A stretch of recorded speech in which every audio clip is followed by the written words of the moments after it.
Have you ever stopped to think that the things that seem most secure might actually be the ones that put us at the greatest risk? Well, what happened with the so-called impossible safe will take your breath away. But before I tell you that story, answer me this. Are you subscribed to this channel yet? If not, subscribe now, like and comment what you think.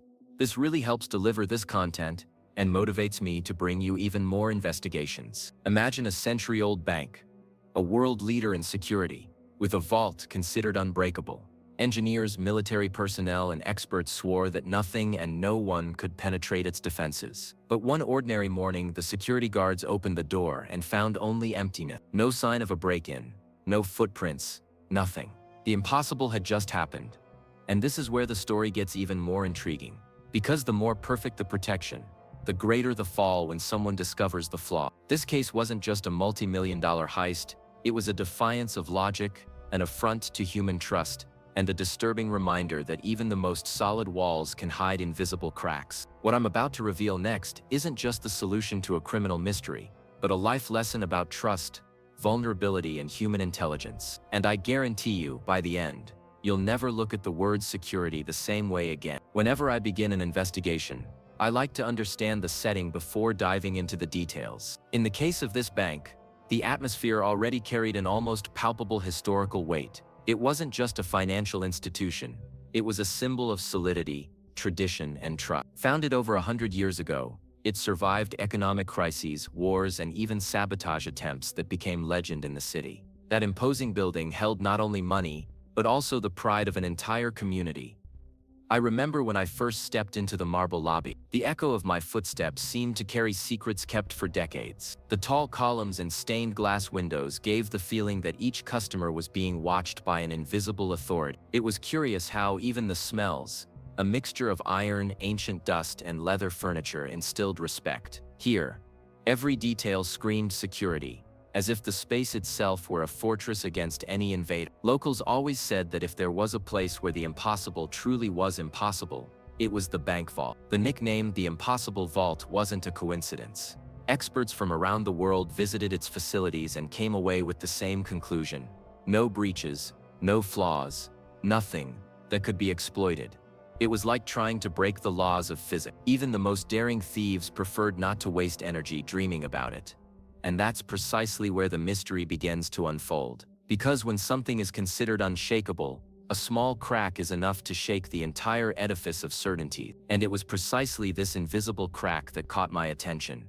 But before I explain how it appeared, I need to tell you what happened the night everything changed. Whenever we investigate a crime, we must look beyond the facts. It's crucial to understand the aura surrounding the central object of the investigation. This bank's vault wasn't just an iron box. It was practically a modern myth. Engineers, mathematicians, and even military personnel came from far and wide just to study its protection system. Many left with the same feeling. It wasn't a vault but a wall against the impossible. His reputation grew to the point of becoming a kind of badge of honor for the city. If even this safe doesn't fall, nothing can bring us down, residents would say proudly. Interestingly, this kind of belief creates a dangerous illusion. The more we trust something, the less we question its vulnerability. It was like believing a ship is unsinkable just because it's never faced the right storm. History has shown how such illusions can cost dearly.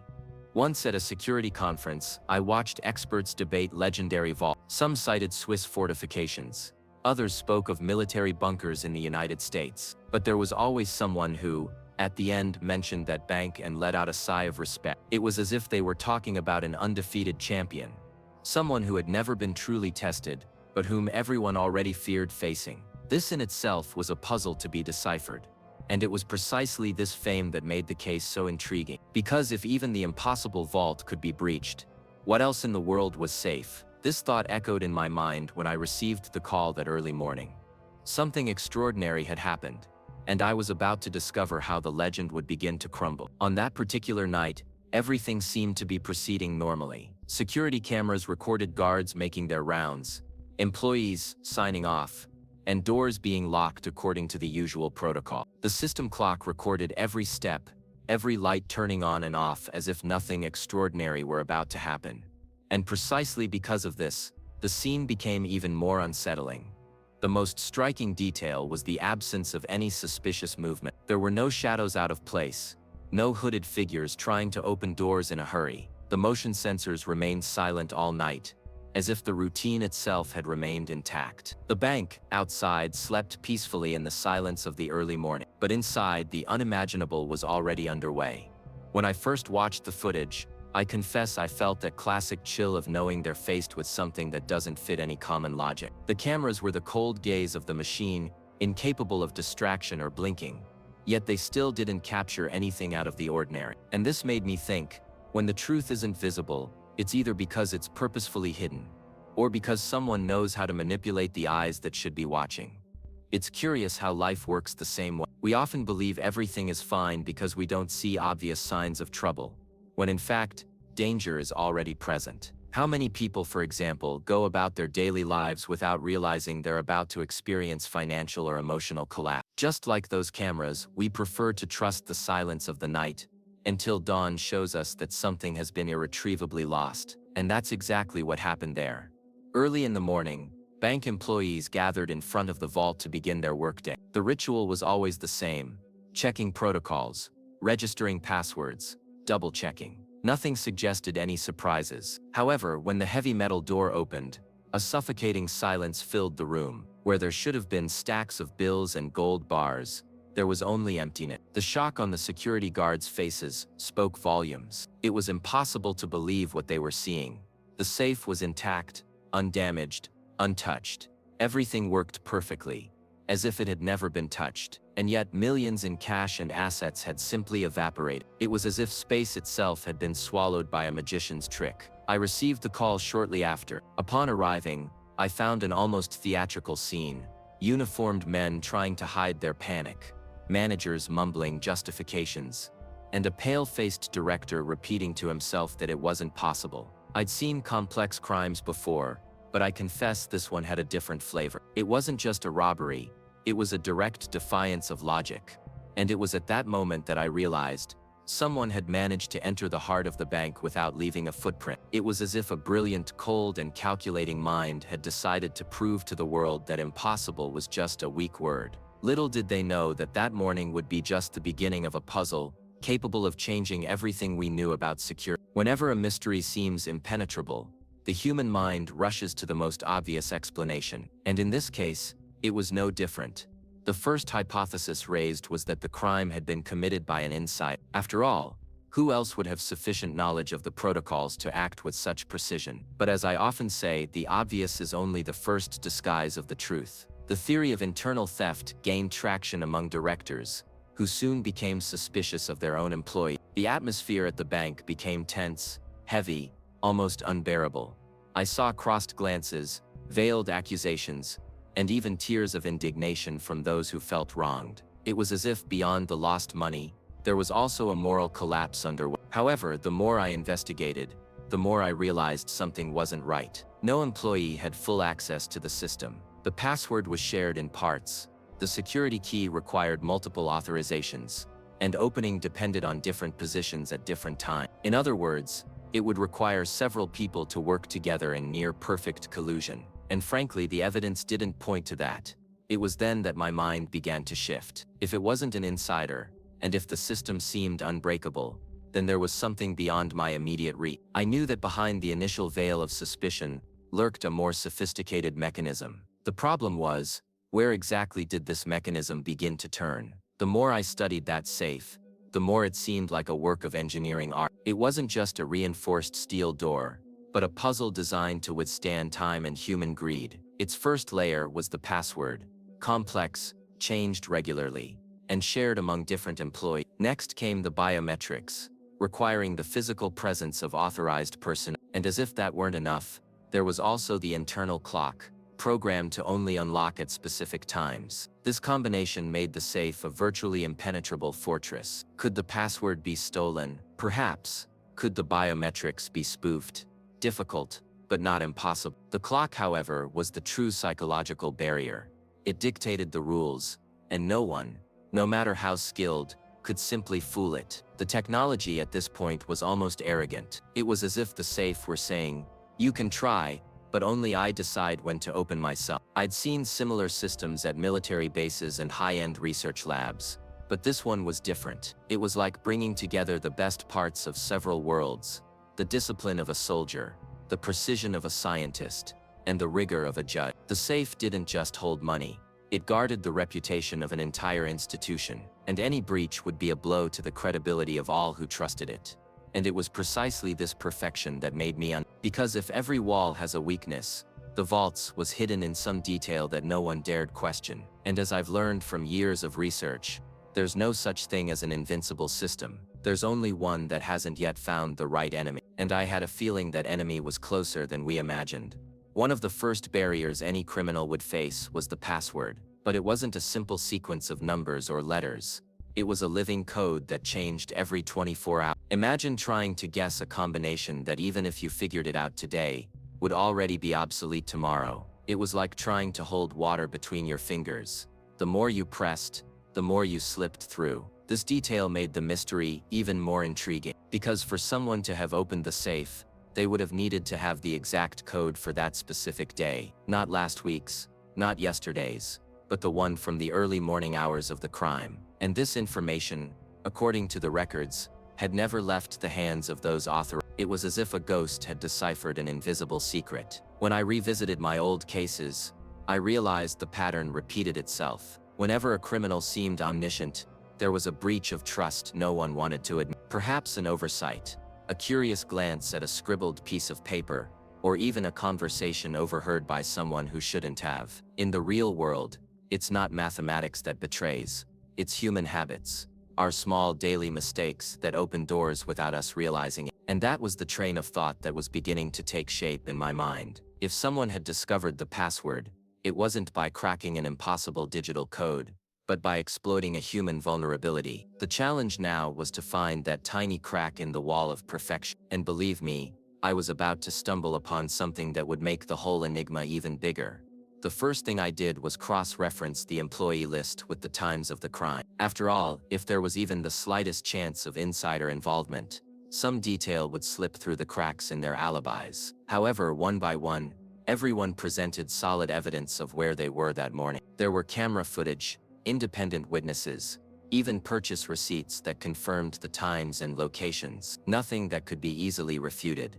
This intrigued me deeply. In previous investigations, there was always at least one gray area, a lapse in time that raised suspicion. But in this case, it seemed as if everyone's lives were as perfectly recorded as the numbers on a Swiss watch. It was as if beforehand, each had foreseen the need to prove their innocence. And let's face it, that doesn't sound natural in a common crime. I spent hours analyzing testimonies, watching footage, and comparing information. Everything matched. It was frustrating, because the hypothesis of an internal conspiracy began to crumble before my eyes. If there was a traitor among them, he was not only brilliant, but also extremely careful in building a shield around his routine. And honestly, that coldness isn't something you find in just anyone.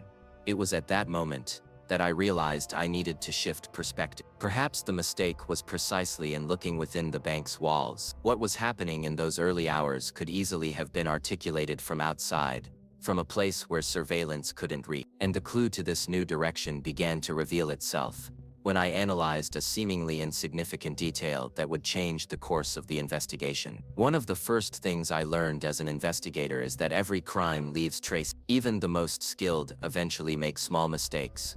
A mark on the floor, a thread of fabric, a scratch on the lock. But when I examined the bank vault and doors, I found only silence. Nothing. No metal chips. No forced bends. Not even a speck of dust out of place. It was as if no one had ever been there. This bothered me more than finding dozens of false leads, because the complete absence of any traces is in itself an anomaly. Perfection, in the real world, doesn't exist. Even the best surgeon leaves a scar. Even the most skilled magician misses a detail if you look at it from the right angle. So how to explain a robbery that appeared to require no physical entry? I began to think of past cases where criminals exploited doors that didn't exist to common sense. Secret passages, ventilation systems, forgotten technical access points. But nothing in the bank's design indicated this kind of flaw. It was like investigating a medieval castle where every stone had been catalogued to the millimeter, which made the lack of irregularities even more disturbing. It was in this void that I realized I needed a different approach. If there were no signs of entry, perhaps the puzzle wasn't how someone got in, but how something was removed without needing to enter. This seemingly absurd shift in perspective began to take shape in my mind, and would lead me to a clue few would dare consider.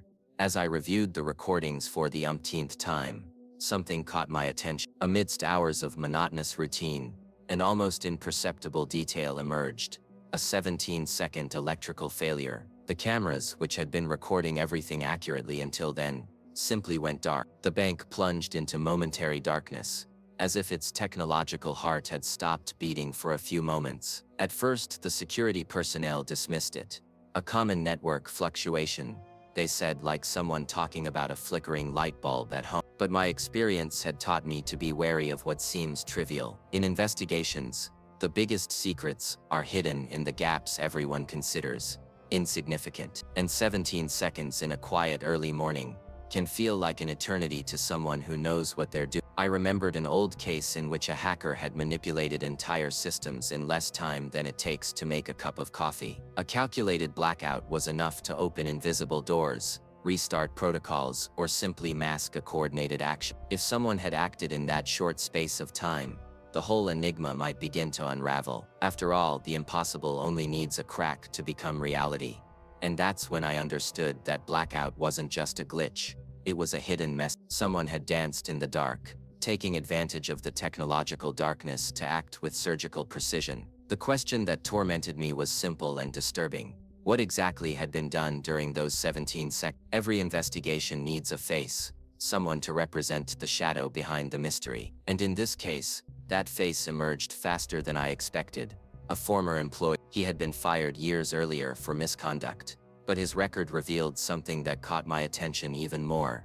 He was an electronics expert, the kind who disassembles and rebuilds circuits like solving a simple puzzle. I spoke with former colleagues of his, and their stories were always fraught with suspicion. They said he was brilliant, but arrogant, that he liked to prove he was always one step ahead, even if it meant breaking the rule. For someone like that, a legendary safe wasn't just a barrier. It was an invitation, a chance to prove to the world that he could conquer what everyone thought was invincible. I investigated his later years and discovered a curious pattern: small jobs at security companies, quick consulting gigs, mysterious contracts that never lasted long. It was as if he lived on the fringes, accumulating knowledge and waiting for the perfect opportunity to put his skills to the test. And let's face it, a 17-second blackout sounded exactly like his signature. But as always, life doesn't hand out answers on a silver platter. There were hints of his connection to the crime, but nothing concrete enough to incriminate him.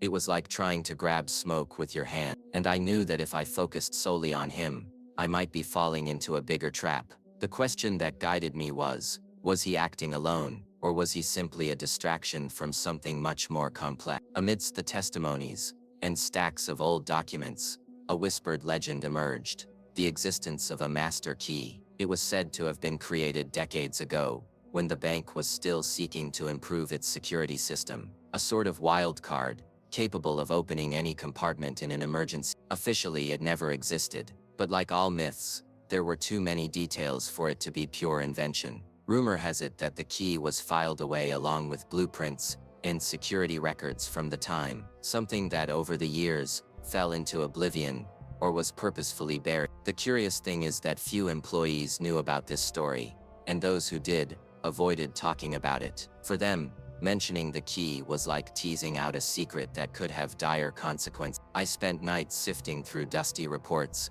and cross-referencing technical notes that read more like encrypted riddles. And the more I read, the more I realized there were gaps purposefully left blank. It was as if someone had erased certain pages of history, but carefully avoided leaving any obvious traces. This in itself was a powerful indication that something had been hidden, and it was at this point that the question lingered in my mind: if the master key really existed, who would have access to it? And more importantly, why was it never officially mentioned during the theft scandal? It was as if I were about to pull a thread that, once released, could unravel the very fabric that held the impossible vault legend together. The deeper I dug, the more I realized that the mystery of the safe lay not only in the mechanics of the locks, but also in the inner workings of power. The bank president, a man of firm speech and impeccable bearing, carried a past many would rather forget. Years ago, he had been accused of involvement in financial fraud, shady schemes that curiously never came to trial. I spoke with people who had worked closely with him,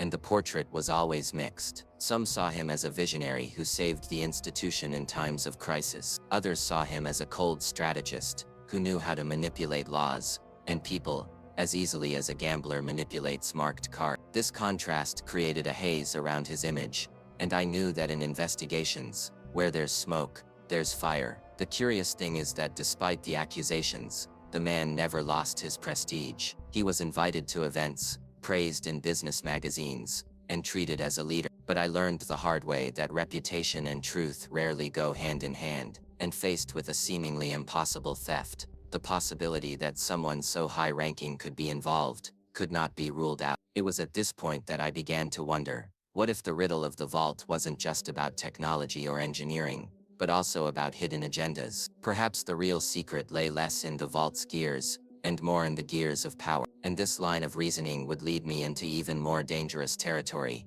As soon as I entered the vault room, the feeling was immediate. There was something wrong with the excessive order. Not a single footprint out of place, not a single fingerprint other than those of authorized employees, not even a speck of dust displaced. It was as if the room had been cleaned by invisible hands, with an almost surgical obsession. And in my experience, too much cleanliness always hides dirt. I scrutinized every inch, searching for that detail that often escapes even the most experienced criminals. But the scene remained immaculate, without apparent flaws. This made me uneasy, because the absence of imperfections is, paradoxically, the greatest imperfection. The crime was there, before me, and yet it seemed to not exist. It was like looking at a painting and sensing something hidden behind the paint. With each step, I remembered past cases where criminals tried to cover their tracks by overly cautious. It's like erasing a pencil message. The more you rub, the more marked the page becomes. The problem is, in that safe, there wasn't even an eraser mark. Everything was too smooth, too planned. And this only reinforced the idea that I was dealing with someone who knew the rules of the game inside and out. As I took notes, I realized I needed to stop looking for obvious signs and start looking for the invisible. Because when a crime is too clean, the real trail isn't in what's visible, but in what was purposefully hidden. And this reasoning would prepare me for an unexpected discovery, something that would abruptly change the course of the investigation. While everyone was obsessed with the idea of a physical robbery, something in the bank records began to catch my attention.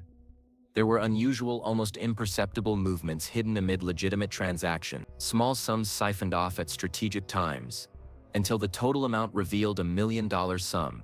It wasn't just a robbery of the steel safe, it was also a silent attack on the digital safe. This discovery changed the course of the investigation. The thief hadn't been content to take only what he could carry with his hands. He had hacked into the systems, draining resources in a calculated manner. It was as if he had opened two doors at once, physical and virtual, while everyone was only looking at one, and this required knowledge that went far beyond ordinary skills. I remember a similar case years ago, when a group of hackers broke into an institution using digital camouflage tactics. They transferred tiny amounts to anonymous accounts, so small they went unnoticed. But when added up, the whole was gigantic. The difference is that now I was dealing with a criminal who dared to combine both worlds, the real and the virtual, steal and code. And that's when I realized, the impossible safe had not just one vulnerability, but two. A double crack opened by a bold and meticulous mind. The question that burned within me was simple and disturbing. Who would have the genius and the audacity to challenge physical and digital security simultaneously? Investigating that case was like putting together a puzzle, the pieces transforming with every move. I wasn't dealing with a common thief, but with someone who had managed to circumvent both the physical and digital worlds simultaneously. It was such a daring feat that at times it even felt like a personal provocation, as if the criminal were saying, "Let's see if you can catch me, Spencer."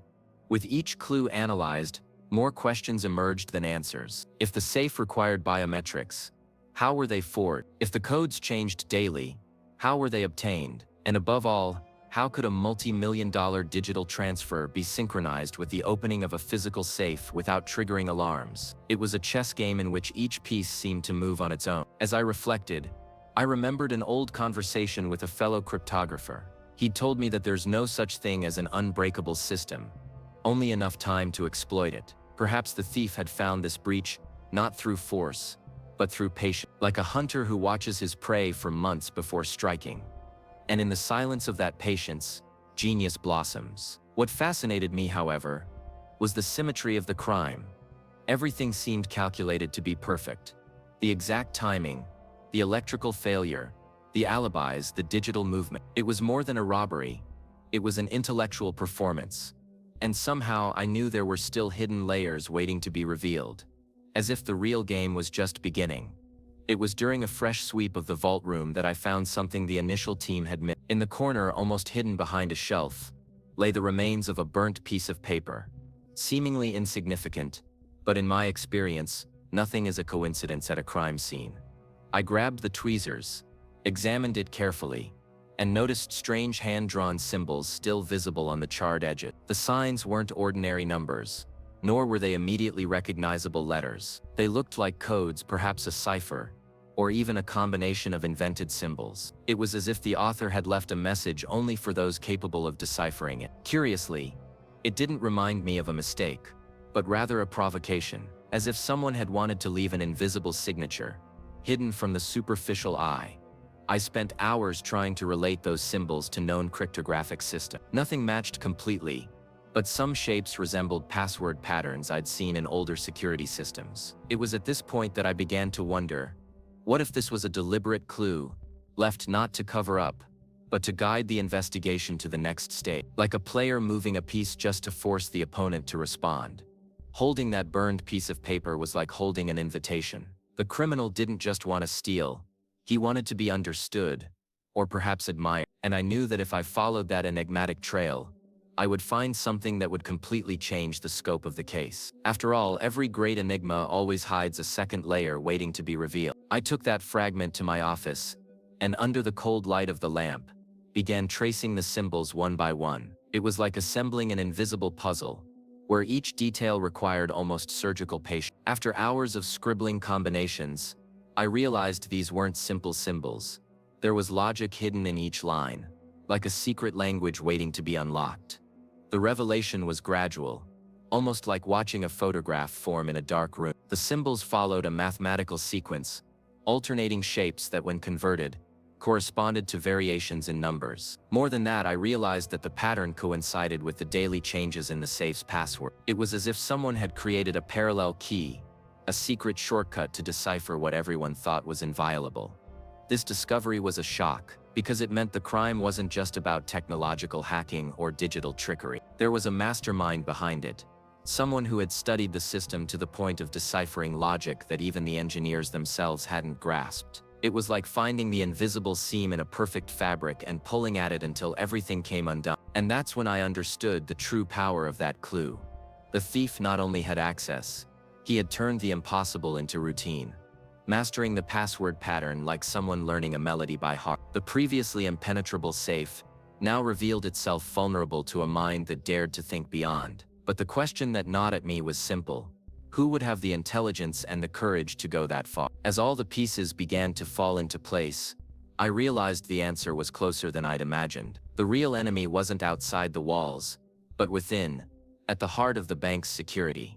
The head of security, a respected and seemingly incorruptible man, was the hidden. I discovered he was selling encrypted information to criminal groups, feeding them enough details to turn the vault's legend into a vulnerable target. It was a shock, not only because of the betrayal but because of the irony. The fortress's top guardian was also its silent betrayer. Reviewing his movements, I saw how everything made sense. The calculated blackouts, the knowledge of the passwords, the meticulously constructed alibis. He didn't need to force entry. He didn't need to break into anything. He held in his hands the invisible key that no one suspected existed. The blind trust of everyone around him. This kind of revelation always leaves a bitter taste. Throughout my career, I've realized that the greatest threats rarely come from outside. They hide in the comfort of routine, in those we swear we know, And in this case, the head of security proved to be the perfect example. While everyone else was looking at supposed external enemies, he manipulated behind the scenes like a conductor conducting his orchestra. Yet there was still something that made me uneasy. If he was the traitor, to what extent had he acted alone? Because in crimes of this magnitude, it's rare for a single mind to carry the entire weight of the operation. And this doubt prepared me for the final and most disturbing revelation that was to come. After weeks of sifting through clues, testimonies and sleepless nights, the truth finally revealed itself in all its cruelty. The safe had never been breached from the outside. No forced entry, no elaborate hacking trick. The reality was even more disturbing. It had been programmed to open on its own, at a specific time, as if obeying an invisible command. The fortress hadn't been toppled. It simply surrendered from within. This revelation shattered all the certainties built up throughout the investigation. The impossible vault had not been defeated by brute force or supernatural intelligence, but by a cold mind that knew every cog in its working. The security chief had manipulated the internal clock, adjusting hidden parameters so that the vault would open automatically in that silent dawn. It was genius and monstrous. I remember feeling a chill run down my spine as I realized that the greatest enemy of security is not technological vulnerability, but human manipulation. The safe was true to its design, to protect, but when those in control betray it, no amount of steel is enough. The true break-in was psychological, rooted in the trust placed in someone who never deserved it. And that was how the enigma fell apart before my eyes. The legend of the impossible safe crumbled not with explosions or tools, but with silence and calculation. And in that moment I realized this wasn't just a robbery investigation, but a lesson about life. Sometimes the strongest doors fall not from external attack, but from the invisible corrosion that builds within. Now tell me, if even the safe considered unbreakable could be opened without leaving a trace, what in your life do you believe is unshakable? Could it be that your routine, your habits, or even your relationships hide small cracks that you insist on ignoring? The greatest danger often comes, not from without, but from what we allow to corrode within without realizing it. The impossible vault case taught me that true protection isn't just about steel, passwords, or advanced technology, but about constant vigilance against what might betray us in silence. And this is a powerful reminder for all of us. If you don't take care of your own breaches, someone else could exploit them before you know it. So I ask you, what walls do you need to reinforce today? What needs to be rethought in your life before the unlikely happens? Leave your answer in the comments. I'd love to hear your perspective on this. Your reflection can help not only you but also others who follow this community. And of course, if this story resonated with you, subscribe to the channel now, turn on notifications, and like it. That way you'll continue receiving investigations like this one, full of suspense, logic, and twists that make us think beyond the obvious. The next riddle may be even more surprising, and you won't want to miss it.